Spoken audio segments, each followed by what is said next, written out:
Dalam foto-foto ini, Qin Yichen akhirnya memahami asal-usul pijakan ras manusia. Itu adalah pertempuran terakhir leluhur tua Hongjun yang memungkinkan ras manusia mendapatkan pijakan. Sekarang dia tahu bahwa ternyata Human Rache tidak didasarkan pada lautan api selama 9 hari. Hanya pendamping leluhur tua Hongjun yang muncul. Ras manusia didasarkan pada daratan sendiri. Qin Yichen melihat pertarungan terakhir antara Dragon dan Feng. Itu adalah pukulan paling kuat dari Fia, dan menghancurkan wajah besar itu. Gambar itu menghilang dan Qin Yichen duduk. Dia memutar ulang gambar-gambar itu dalam benaknya berulang kali. Seolah-olah dia ingin mengukir gambar-gambar itu di kedalaman jiwanya, dan tidak pernah lupa. Setelah dia keluar, Tian Wuming masih menunggunya. Melihatnya, Tuhan tidak bertanya kemana-mana. Lihat itu, anggukan ekspresi wajah Qin Yichen serius. Dia tahu tujuan Tuan Istana Tua memanggilnya ke sini. Ini bukan hanya untuk membiarkan dia melihat kesedihan para leluhur itu, tetapi yang lebih penting, untuk memperjelas bahwa musuh kuat ras manusia. Wajah besar itu membuat Qin Yichen merasa lega. Itu ancaman terbesar bagi ras manusia. Pada saat ini, Qin Yichen juga mengerti mengapa, bahkan pada periode Orang Suci Agung Iblis, ras manusia tidak memperluas wilayahnya dan memperbaiki situasinya. Itu sebabnya, agar ras manusia benar-benar berkembang, hanya ada satu cara, seseorang menjadi kaisar. Selain itu, tidak ada jalan lain. Tian Wuming memandang ke arah mata Qin Yichen, penuh harapan. Meskipun dia mencapai posisi tertinggi, dia tidak memiliki kekuatan untuk mempengaruhi kaisar. Qin Yichen berbeda. Dia memiliki fisik dan bakat bawaan yang sama dengan Fu Sein Great Sein, yang tidak diragukan lagi adalah orang yang paling mungkin mempengaruhi tata. Setelah itu, kamu akan berada di Seng Tianfu. Orang tua itu berkata kepada Qin Yichen. Meskipun ini akan menyebabkan Qin Yichen kehilangan beberapa peluang pelatihan, itu benar-benar aman di Seng Tianfu. Ya, Qin Yichen tahu dia memikirkan keselamatannya sendiri. Kota Setian. Badai tangga tidak sama sekali di masa lalu. Banyak orang berdiskusi dengan semangat tentang roh bela diri naga sejati. Namun, saat ini, suara yang berbeda keluar. Itu bukan roh bela diri naga sejati. Itu hanya memicu larangan di tangga. Tidak ada yang percaya pada suara ini pada awalnya. Tetapi semakin banyak orang mengatakan demikian, perlahan tidak menjadi ya. Banyak orang tua yang menyesal. Mereka lebih tertarik melihat True Dragon Martial Spirit Owner muncul di Human Rache, memimpin Human Rache menuju kemakmuran.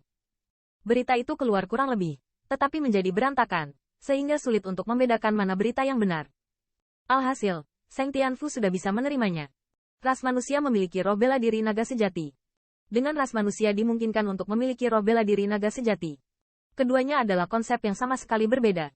Siapa tahu?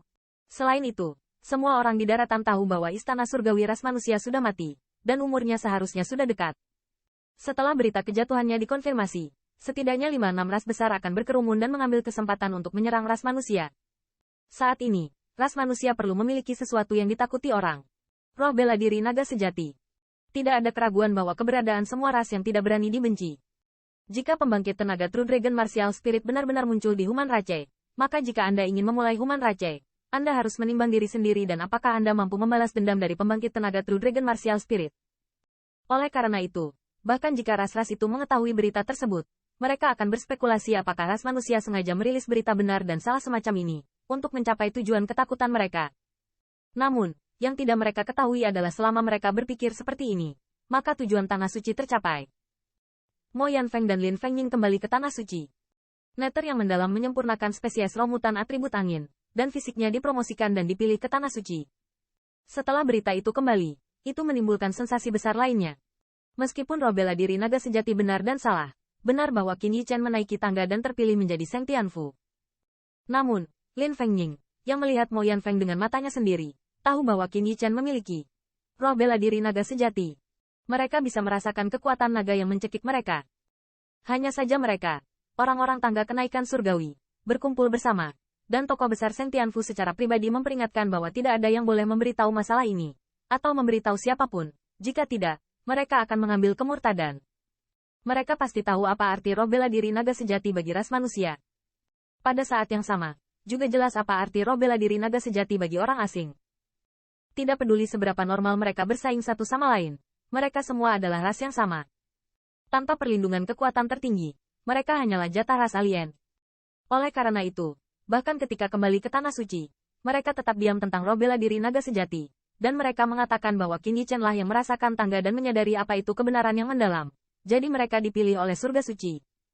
Bahkan Mo Yanfeng memberitahu Yu 1000 Qiyu dengan cara yang sama. Dinasti Naga Langit. Entah kenapa hidup, sejumlah besar pembangkit tenaga listrik mengalir masuk wilayah kekaisaran. Dalam dinasti, itu adalah eksistensi tingkat puncak. Namun, ditemukan bahwa masuknya pembangkit tenaga listrik ini adalah Royal Peak. Yang paling mendasar adalah keberadaan Venerable Realm. Venerable Realm, tetapi membutuhkan keberadaan yang mereka hormati. Mungkin hanya keluarga angin yang memiliki pembangkit tenaga listrik semacam itu. Namun, saat ini, banyak dari mereka yang tertangkap. Sebelum orang-orang dinasti panik, pembangkit tenaga listrik yang hanya bisa mereka hormati ini melakukan hal-hal yang mengejutkan mereka. Jika Anda ingin menggunakan pepatah untuk menggambarkan citra pembangkit tenaga listrik ini di hati orang-orang dinasti, itu adalah orang udik ke kota. Ya. Pembangkit tenaga listrik ini adalah sekelompok udik. Hahaha, akhirnya aku membeli kompon dan... Tanda seru. Tanda seru. Tanda seru. Tanda seru. Tanda seru. Ya Tuhan, ramuan ini belum pernah terdengar. Luar biasa. Ini luar biasa. Ada banyak sekali jenis senyawa dan mereka memegang kompleks dan yang sudah lama populer, berteriak dan memberi mereka perasaan bahwa mereka adalah sekelompok orang yang belum pernah melihat dunia. Dari mana mereka mengetahui nilai senyawa dan di Tanah Suci? Tanah Suci, untuk mendapatkan resep obat majemuk dan metode pemurnian majemuk dan, mereka harus pergi ke Tanah Suci Taihao. Namun, di dinasti Naga Langit, mereka menemukan bahwa senyawa dan ada di mana-mana, terutama bisnis apa di Liga. Semua master pemurnian pil akan berlatih senyawa dan ini membuat master pemurnian pil menjadi berita, dan semuanya terlalu dekat. Mereka semua adalah tingkat prefektur, dan bahkan master pemurnian pil tingkat surga. Di kompleks pemurnian dan mereka seperti magang yang belum memulai. Dan master pemurnian pil tingkat rendah dalam aliansi bisnis dinasti kecil ini. Teknologinya sudah disebut dibawa ke titik kesempurnaan. Hal majemuk dan tentu saja akan menarik kecemburuan banyak orang. Tetapi setelah mereka mengetahui bahwa aliansi bisnis ini dibuat oleh Qin Yichen, pemikiran semacam itu ditekan. Jadi, hal-hal aneh terjadi lagi. Awalnya, pembangkit tenaga listrik yang dapat menghancurkan dinasti tanpa kesulitan ini sangat berhati-hati saat masuk dan keluar dari kamar dagang Feilo. Ini membuat Ye Liangchen dan yang lainnya, yang dekat dengan musuh, menggaruk-garuk kepala.